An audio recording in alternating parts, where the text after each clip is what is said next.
Bonjour à toutes et à tous, c'est les amis, c'est 25. Aujourd'hui on se retrouve pour un épisode de On en parle et aujourd'hui nous allons parler bien de film Thunderbolts qui est sorti aujourd'hui si vous regardez la vidéo le jour de sa sortie. Et c'est le dernier film MCU en date, voilà. En même temps vous l'aurez sûrement deviné au vu de la miniature.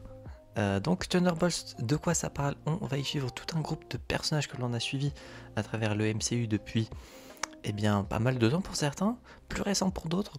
Du coup, s'ensuit du coup dans l'ordre, pas forcément d'importance ou autre, mais dans l'ordre du coup Bucky, le soldat d'hiver, Yelena Belova, du coup une des Black Widow, Red Guardian, son père, Ghost, qu'on n'avait pas vu depuis très longtemps, Taskmaster, Bob et US Agent.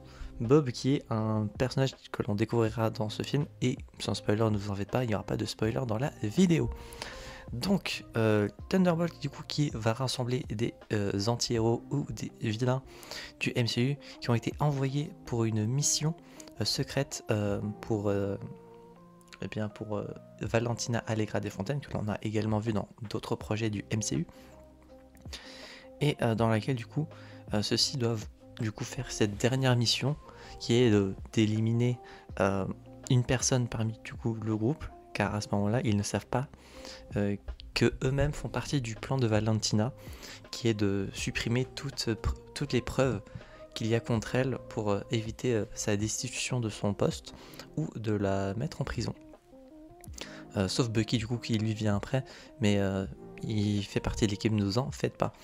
Concernant du coup le film, il dure déjà 2h06 et j'ai pas vu le temps passer du tout.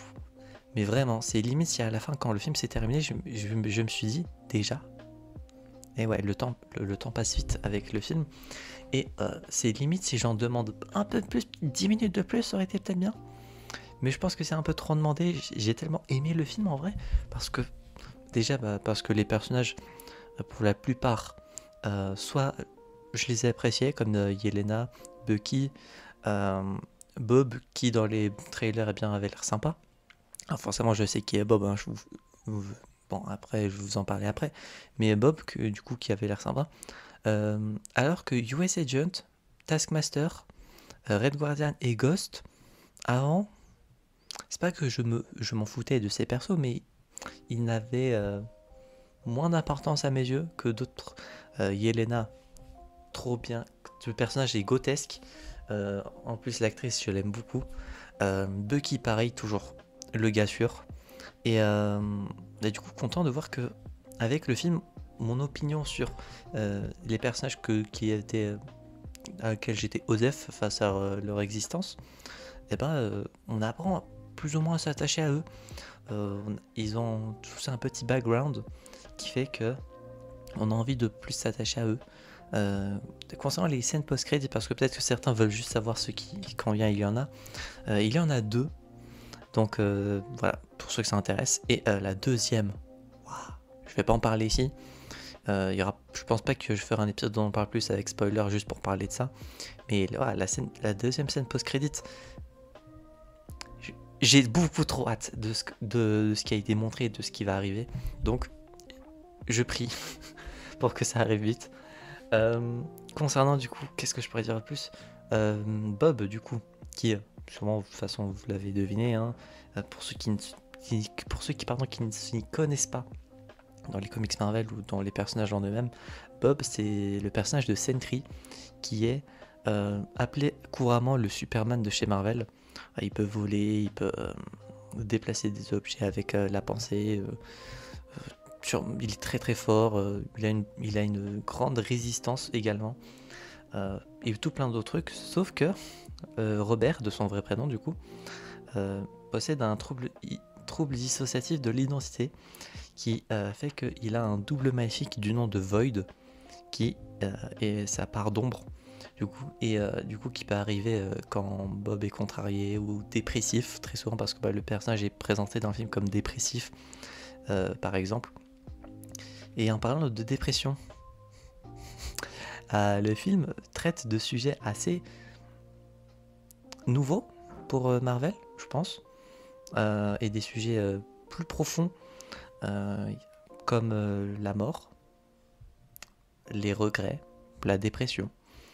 le fait de ne pas s'apprécier, ou plein de sujets comme ça qui fait que, euh, je vous l'avoue, à plusieurs reprises dans le film, j'ai eu les larmes qui sont montées parce que c'est plein de sujets comme ça qui me touchent beaucoup et qui fait que bah, ça m'a touché.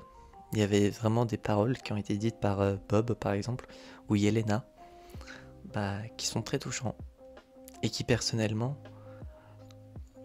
eh bien, m'ont fait plus apprécier ces passages-là plutôt que d'autres qui pouvaient être plus beaux ou plus intéressants. Bah, c'est ces passages de psychologie, de moments faibles des personnages. C'était trop bien. Et pour ceux qui ont, non, je vais pas pleurer en vidéo. C'est déjà arrivé d'ailleurs pour ceux que ça intéresse. Alors, laquelle, je ne m'en souviens plus, mais c'est déjà arrivé. Et non, bah le film j'ai vraiment beaucoup apprécié. Pas Yelena, Valentina, pardon. Euh, Vraiment, alors on va rester poli, mais voilà, hein, c'est une grosse pute, on va pas se le cacher. Euh, Curieux de voir ce qui va s'en dérouler d'elle, parce que pour le coup, je suis vraiment curieux de voir, après tout ce qu'il y a eu dans le film, comment elle va s'en sortir. Le personnage de Mel, qui est intéressant, je pense qu'on la reverra dans d'autres films plus terre à terre comme ça. Et je, je pense en tout cas le personnage était sympa. Euh, le fait de Void, du coup, pour le personnage de Void,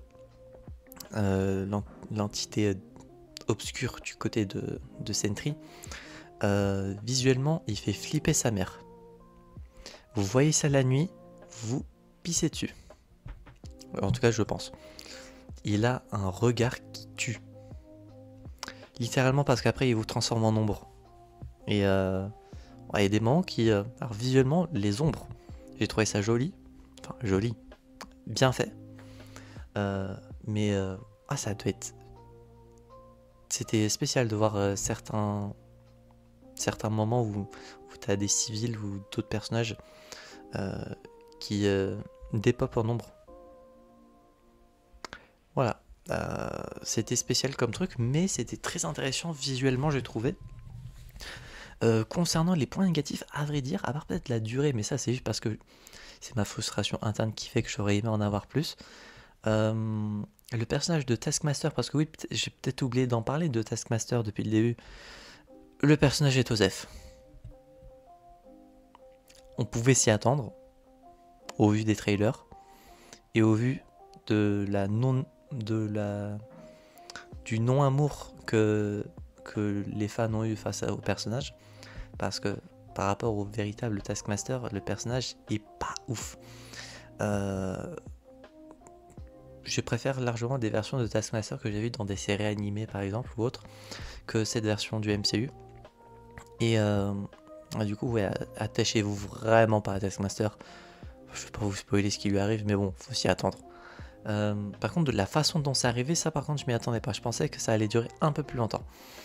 Voilà, pour le film, je pense avoir dit tout ce que j'avais à dire. En tout cas, le film, ça a été un pur plaisir de le regarder. C'était le film Marvel que j'attendais le plus cette année. Parce que déjà, c'est un film team-up. Et qu'un film team-up, la dernière fois qu'il y en a eu un, si je me trompe pas. Alors, si on compte pas Spider-Man No Way Home, si on peut le compter, même si on le compte, ça fait 2022, si je me trompe pas, et 2022, c'était il y a 3 ans. Ouais. Et si on compte pas No Way Home, le dernier en date c'était Avengers Endgame en 2019, je crois. Si je me trompe pas, ou j'en ai peut-être oublié un. Ah si, il y a peut-être Deadpool et Wolverine l'année dernière. Mais c'est... Ouais, aussi en fait. Mais un team-up comme ça, plus terre à terre, ça fait longtemps. En plus qui se déroule dans notre univers, parce que Deadpool et Wolverine, ça se passait dans l'univers de la Fox. Et No Way Home, c'était plus avec des variants que différents personnages. Donc je sais pas si je me suis fait comprendre, mais en tout cas, le film, ça a été un pur plaisir. Vraiment que ce soit en histoire aussi. Pour le coup, j'ai bien apprécié l'histoire, en visuel aussi, en tant que message relié aussi, avec tous les moments très touchants. Yelena est vraiment le GOAT, enfin la GOAT, le personnage GOATesque du film. J'ai adoré le coup. Et l'origine de la petite Astérix qu'il a dans le nom Thunderbolt, on le découvre du coup forcément à la fin du film ainsi que dans les scènes post-crédits. Et c'était évident. Fallait s'y attendre. C'était forcément ça. Je vais pas vous spoiler, mais bon, c'était évidemment ça.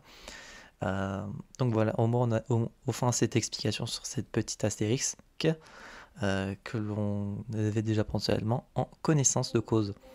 Donc voilà, concernant la note sur 10 pour Thunderbolt, je vais mettre 9,5 sur 10 parce que le film était vraiment trop bien et que si je dois le revoir, eh bien je serai content, rien que pour l'histoire qui en elle-même m'a bien apprécié et les messages qui ont été véhiculés. Voilà pour cet épisode, on en parle. J'espère que celui-ci vous aura plu. Si c'est le cas, n'hésitez pas à vous abonner, à mettre un petit pouce bleu, à mettre en commentaire votre avis sur le film si vous l'avez vu, pardon, sans spoiler bien évidemment, sinon votre commentaire sera supprimé. Et si vous n'avez pas vu le film, est-ce que vous comptez le regarder? N'hésitez pas, hein, le film est trop bien. Et d'ici là, on se retrouve donc, j'espère, la prochaine fois pour de prochaines aventures. C'est The 15 et je vous dis enjoy.